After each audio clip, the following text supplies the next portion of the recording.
Começo nossa fala fazendo uma saudação especial à nossa querida presidente da AMAB, doutora Narti Weber, alemã baiana, certamente, que Weber, terra de Max Weber e tantos outros. A Alemanha, a admiração profunda que eu tenho por ela em termos de cultura, não precisa que eu me dilargue sobre isso aqui e agora. Na sequência, eu saudaria também o Dr. Raimundo Gomes dos Santos, o primeiro vice-presidente da AMAB. Saúdo ainda o Dr. Luiz Henrique de Almeida Araújo, segundo vice-presidente da AMAB, jovem, e lembrou-me das palavras que pronunciei por ocasião do meu discurso, que eu repito sempre de Mário Quintana, quando ele em assertiva, poética e literária que lhe eram peculiares essas qualidades, né? Quintana dizia que a palavra da boca é inútil se o sopro não lhe vem do coração. É verdade isso. Gostaria de cumprimentar a todos os colegas desembargadores, juízes e todos os magistrados que estão a nos assistir nesta live. O 11 de agosto é a data comemorativa, em verdade, da fundação dos cursos jurídicos no Brasil. Todos sabemos, é de comum saber. Mais precisamente, 11 de agosto de 1827, foram fundados os dois cursos jurídicos e de ciências sociais, em Olinda, no Recife, e a faculdade, lá em São Paulo, a faculdade famosa do Largo do São Francisco. Posteriormente, migrou, deslocou-se àquela faculdade de Olinda e ela veio para o Recife já no ano de 1854. Foram duas escolas para os padrões da época, que eu diria de alto relevo intelectual e acadêmico, por aqueles professores e mesmo estudantes que tanto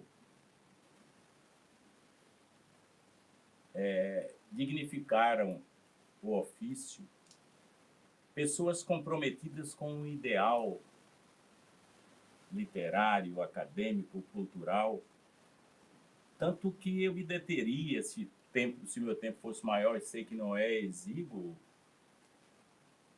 Antes, contudo, já fazendo esse retrospectivo histórico, é que nós tardamos, inclusive, na fundação desses cursos jurídicos. Porque a América Espanhola já tinha, desde os idos de 1500 e tanto, inaugurado vários cursos, no México, em São Domingos, em Lima, anteriormente a nós. E eu costumo dizer, repetindo Cícero, lá na Roma Antiga, que a história é a mestra da vida, posteriormente Marx dizia que a história é a ciência da vida, e também até o escritor Leon Tolstói dizia que o objeto da história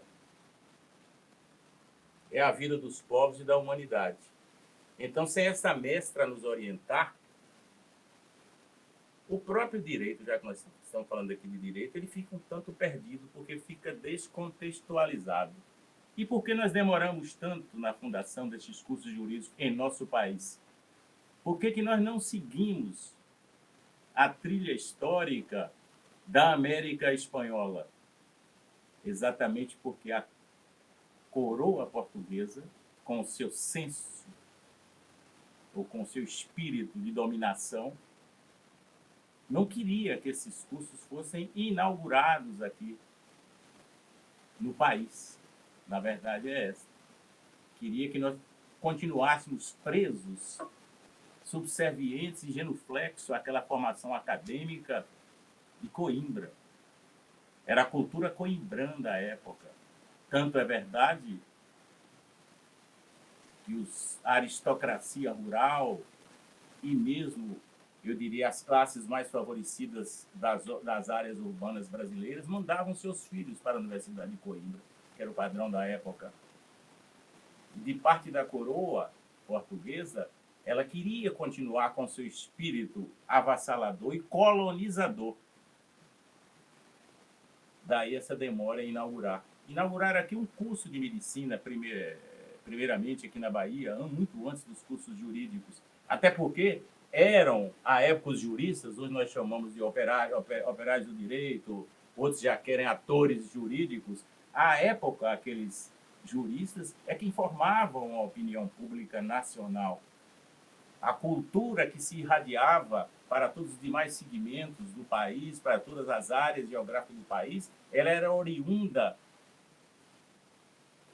dos cursos acadêmicos de direito. E a preocupação da coroa era manter-nos vinculados, volto a redizer, de joelhos, subservientemente àquela cultura coimbrã portuguesa. Daí esse retardamento. Quando se inaugurou essas duas, quando foram fundados esses dois cursos jurídicos, é uma data realmente que merece ser comemorada. Daí a magistratura diz que é o dia do magistrado.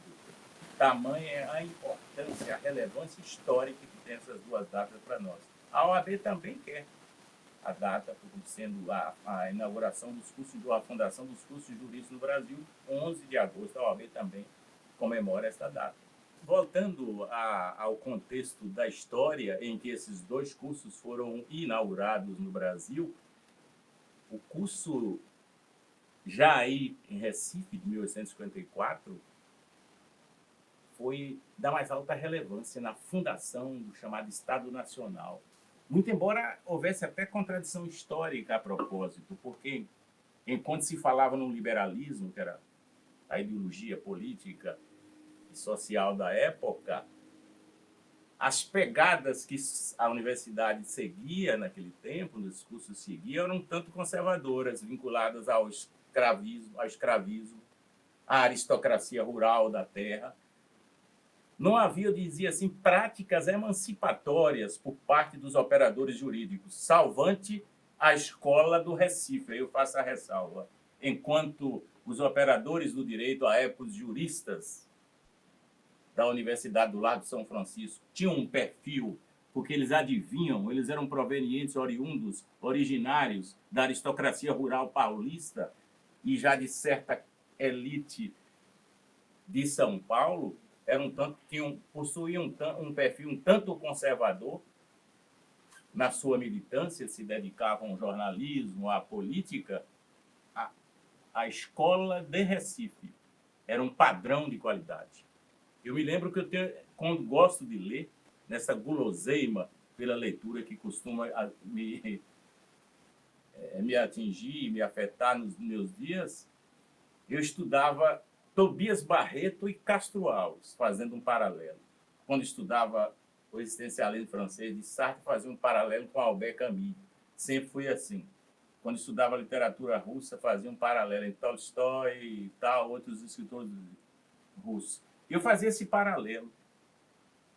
Contemporâneos da época, Tobias Barreto e Castro Alves se digladiavam na escola do Recife. Castro Alves, poeta maior, era incomparável, tanto que alguém já disse certa feita, se Castro Alves houvesse nascido em Londres, por exemplo, seria o maior poeta do mundo. Mas Tobias Barreto se distinguia pela sua supremacia na filosofia e nos estudos de direito. Ele se apaixonou pela cultura jurídica germânica e pela cultura filosófica germânica, de Loiret, de Hegel, de Spencer, tanto que ele rompe, naquele momento, com o justnaturalismo da época, com o propositivismo. E dizia, rompendo com esses paradigmas que, naquela época, eram os paradigmas de um direito posto, que ele dizia, o direito não é um filho do céu. Eu anotei aqui, ipsis verbis. O direito não é um filho do céu. É completamente um fenômeno histórico, um produto cultural da humanidade. Veja que coisa linda quando Tobias rompe com o velho paradigma. Nós sabemos muito bem o que é o paradigma e tal. Rompe com aquele velho paradigma, já demodé e arcaico, do próprio positivismo, e inaugura à luz desses filósofos alemães. Mas no campo da poética, não, ele ficava aquém de Castro Alves. Só Silvio Romero escreveu muito sobre literatura, tem uma coleção dele lá de literatura, é que dizia que Tobias superava Castro Alves a ponto de Silvio Romero escrever no seu tratado de literatura universal brasileira, o nome até esqueci do livro, ele dedica 100 páginas falando da poesia de Tobias Barreto e apenas 20 sobre a poesia de Castro Alves. Que em poesia não se pode comparar o vate, o bardo, baiano Castro Alves, que além de muito belo, se olhava narcisisticamente diante do espelho e se penteava todo, dizia: tremei, tremei, paz de família, que o Dom Juan vai sair. Não se podia comparar a verve poética de um Castro Alves com a de Tobias Barreto. Tobias Barreto tem... Agora de manhã mesmo estava relendo um livro dele lá sobre literatura e me lembro dos poemas dele. Era em tom sarcástico, quando ele se limitava ao lirismo literário, ele dizia mais ou menos assim: quando os teus olhos me fitam, minha alma acredita em Deus. E há outros poemetos de Tobias Barreto. Jogava aquela época, eles jogavam os determinados motes um para outro, que eles competiam, Castro Alves, Tobias, lá dentro da escola do Recife.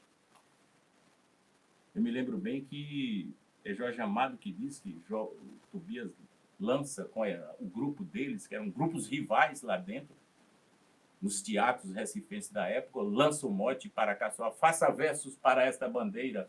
E o nosso vate baiano diz: auriverde pendão da minha terra, que a brisa do Brasil beija e balança, estandarte que a luz do sol encerra as promessas divinas da esperança.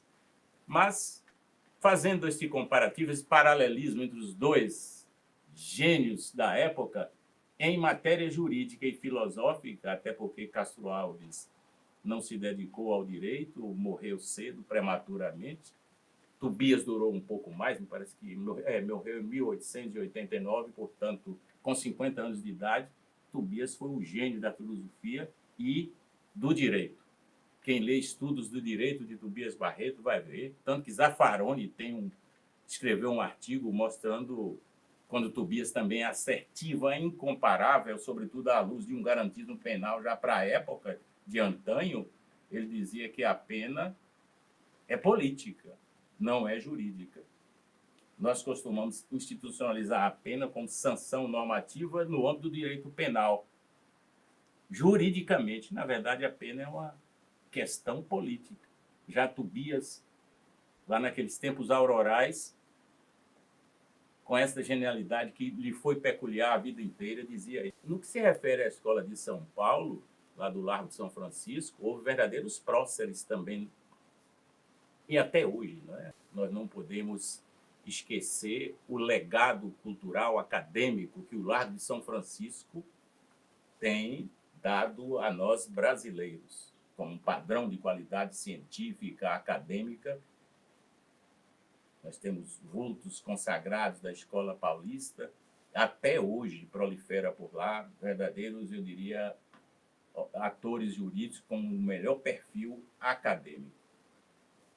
Com essa breve retrospectiva histórica e por que se comemora hoje o Dia do Magistrado, eu queria deixar aqui a magistratura da Bahia o meu abraço fraternal, na certeza inquebrantável e incontraditável, para adjetivar mais, incontendível, de que estaremos sempre irmanados juntos, de mãos dadas, nestes tempos tenebrosos e sombrios, como eu estou repetindo, e ominosos, nestes tempos pandêmicos, desta peste que nos avassala, que nos joga para lá e para cá, e sem perspectiva de que possamos ver o amanhã, ver o horizonte próximo, Estamos todos aí, eu diria, vitimados, desconstruídos como seres humanos e desconstruídos como humanidade. Porque eu já estou sendo até repetitivo. Esta terrível pandemia, ela atingiu a humanidade em todas as suas dimensões, em todos os seus aspectos, desde a indumentária, a maneira de vestir. E quem imaginava a humanidade usando máscara? Eu estou aqui agora de luvas, tirei a máscara ainda há pouco, para que minha alma viesse, ficasse mais clarividente, as minhas palavras realmente jorrassem do coração e fossem visíveis, mas retirei a máscara. A humanidade de máscara atingiu todos os setores da vida. As mega empresas, a economia, tudo isso foi devastado. Então, apesar de tudo isso, a gente tem que ser otimista. Porque os reflexos desta pandemia terrível em nosso judiciário, os impactos que ela vem ocasionando, só quem está à frente da direção de uma administração é que sabe. Nós temos planos, nós temos projetos, sonhamos com um judiciário mais modernizado em todos os seus aspectos, em todas as suas linhas de extensão, um judiciário que pudesse distribuir justiça farta ao povo, naquela concepção da fala de ex-ministro Astor Rocha, né, quando ele disse que sonho com um judiciário que seja servido ao povo não como iguaria de festa, mas como o pão nosso de cada dia. Todos nós cultivamos interiormente esse sonho, essa utopia de um dia termos um judiciário cada vez mais comprometido com as causas populares, com as demandas populares, porque o nosso judiciário é preciso que nós, juízes, nós, magistrados, nos conscientizemos. Nesta quadra histórica que estamos atravessando, está vivendo uma situação de terremoto.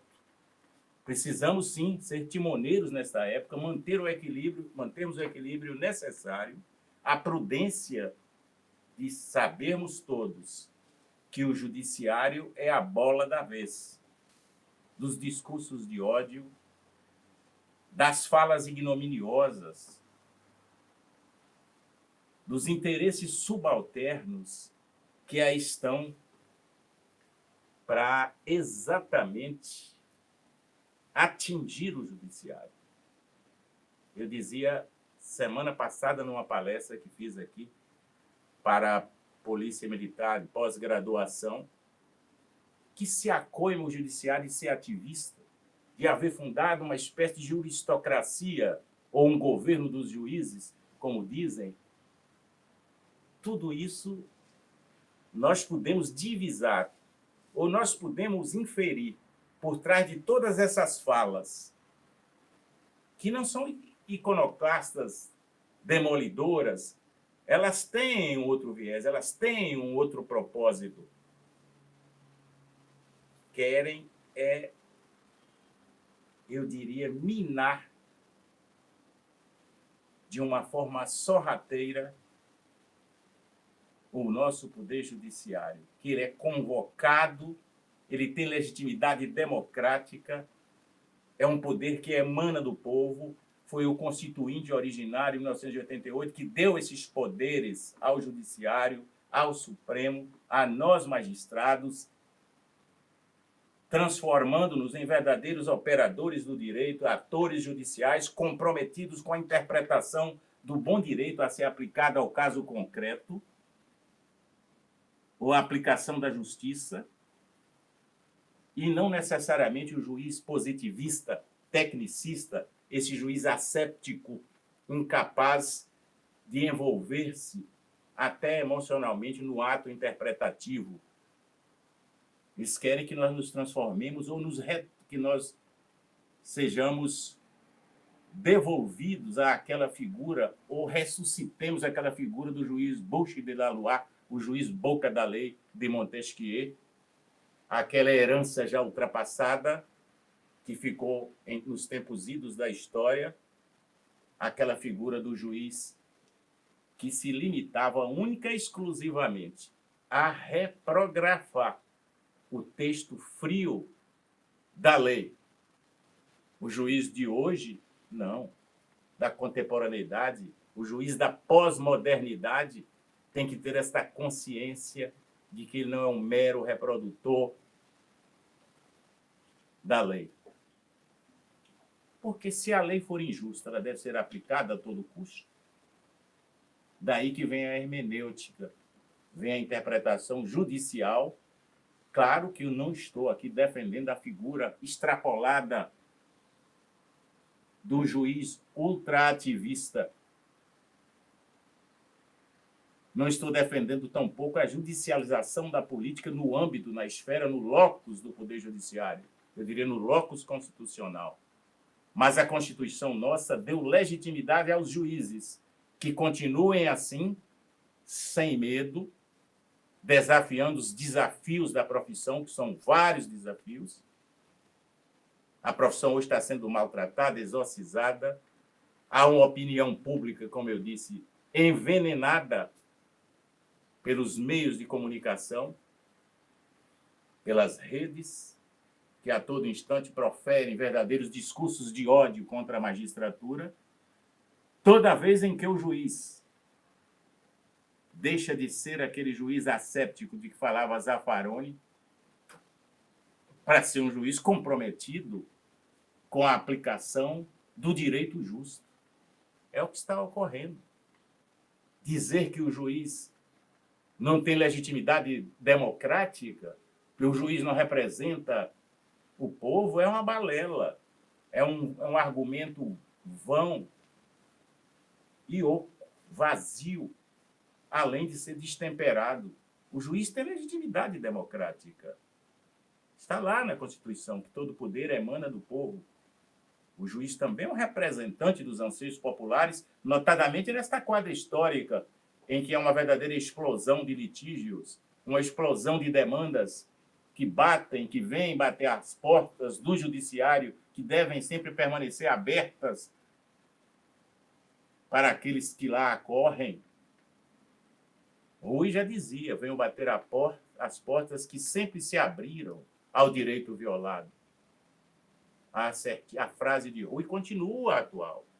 Mais do que nunca, as portas do judiciário devem estar sempre escancaradas a essa explosão de litígio, exatamente, que se devem a vários fatores, mas eu resumiria dizendo que devem ser creditadas essas explosões de litígio, essas demandas aos borbotões, em verdadeiras enchentes de demandas que vêm às portas do judiciário, elas se devem basicamente à Constituição, nossa Constituição, que é compromissória, é uma Constituição de cunho dirigente, segundo a nomenclatura de Canotilho, e também em face pelo desencantamento da população, dos cidadãos, pelos demais poderes. Lamentavelmente, há esse desencanto por parte da opinião pública de nossos cidadãos de referência aos demais poderes. Daí porque o judiciário, a todo instante, é instado a fazer justiça, a implementar decisões de cunho social, de cunho cultural, de cunho até religioso. E é assim que deve ser a posição do nosso judiciário. Não ficar com essa reverência, com essa atitude de beija-mão eterna em relação aos demais poderes. Se os poderes são autônomos e independentes entre si, eles devem se respeitar mutuamente, sem ingerência indevida, injurídica, sem visos de juridicidade de um poder na autonomia daquele outro poder.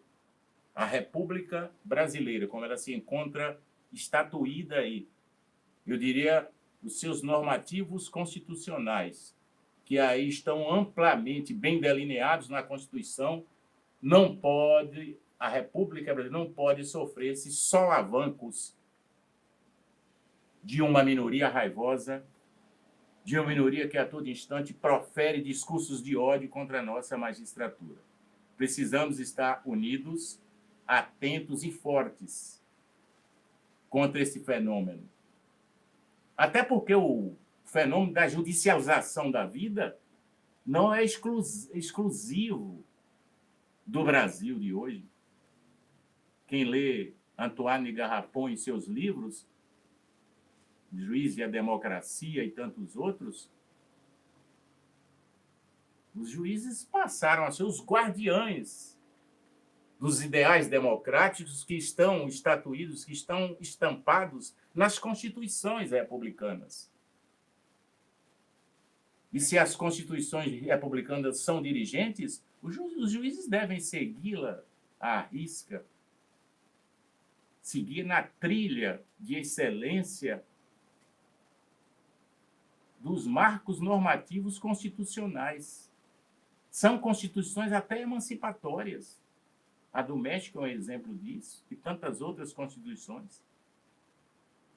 Eu até fiz uma reconciliação e imaginava que o direito era só e unicamente conservador. Representava o direito quando ele era codificado, era normatizado, enfim. Era um instrumento de dominação das classes dirigentes. Mas hoje eu faço a reconciliação. Eu mitigo um pouco esse meu raciocínio e chego à conclusão de que há situações em que o direito, em determinado cenário jurídico-político de um país ou de uma nação, ele traz nas suas entranhas, ou no seu locus normativo, estatuições ou práticas emancipatórias. Um exemplo clássico nosso, é visível, que é a nossa Constituição. Quem lê aqueles direitos sociais e tantos outros, culturais e tal, que estão lá, estampados, há de chegar a essa conclusão, a essa inferência intelectiva que eu estou fazendo agora. Nossa Constituição tem dispositivos emancipatórios. E o nosso Código de Defesa do Consumidor também estatuiu, trouxe práticas emancipatórias na defesa do hipossuficiente, que é o consumidor. São exemplos assim ostensivos, eu diria, flagrantes, de que o direito pode ser assim, não necessariamente conservador. E aí eu me reconcilio ideologicamente com o que eu imaginava outrora. Se êxito está havendo na nossa gestão, humildemente eu atribuo a esse êxito que tem ocorrido e a opinião pública, nós temos encontrado ressonância, aplausos, elogios por parte da opinião pública, por parte dos jurisdicionados, mas esse êxito ele deve basicamente à nossa equipe que aqui está ladeando-me. Lorival é um modesto timoneiro, que em meio à deriva do barco, diante desta crise que atravessamos, estrutural, financeira, essa coisa toda, procura, com os olhos fixos no horizonte, procura divisar o porto de chegada, o porto de salvação. Mas o mérito todo é da nossa equipe de governo, nossa equipe de trabalho. Não vou nominar para não ser injusto, esquecendo ou omitindo algum nome. Nossa magistratura é composta,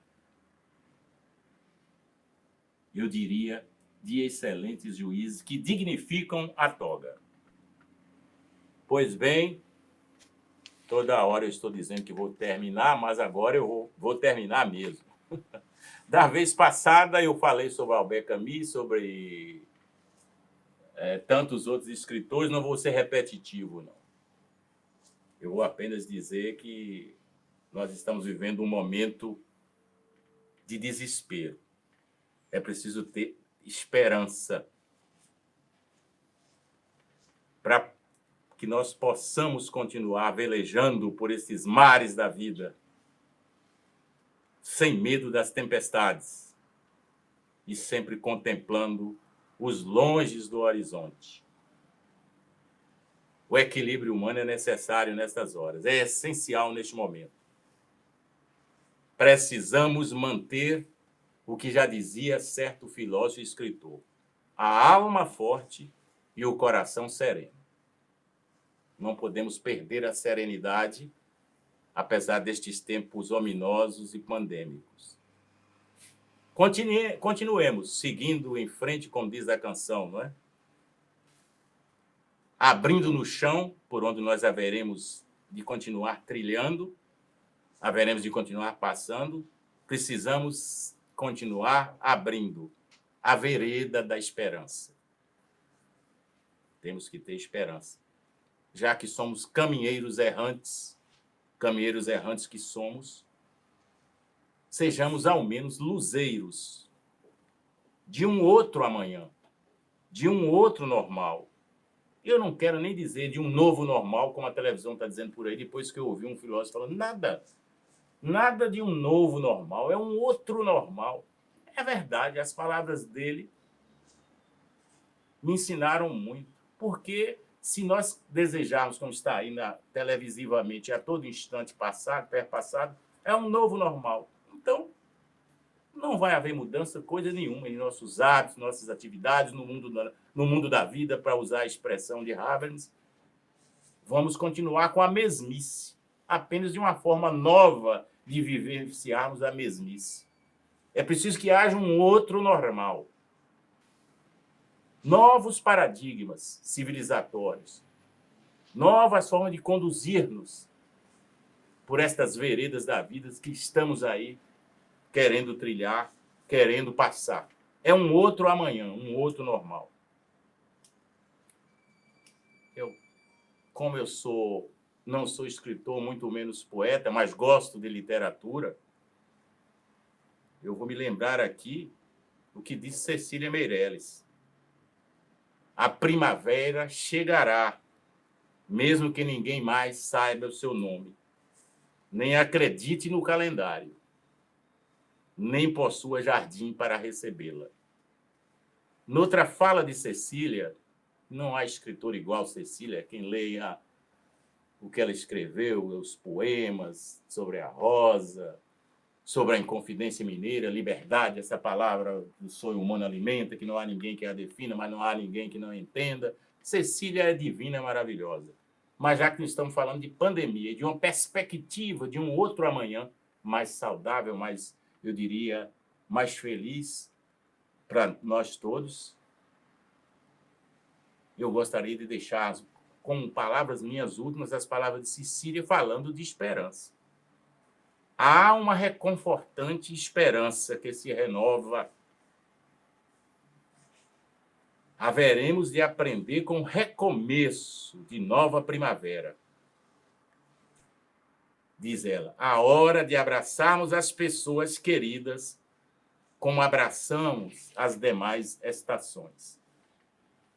Findo aqui a minha fala, pedindo desculpas às minhas rogatas vênias por não ter sido breve, mas estou aqui, esperançoso, e espero abraçar a todos os magistrados da Bahia, os nossos queridos magistrados baianos, como pretendo abraçar as demais estações, segundo o dizer literário de Cecília Meirelles.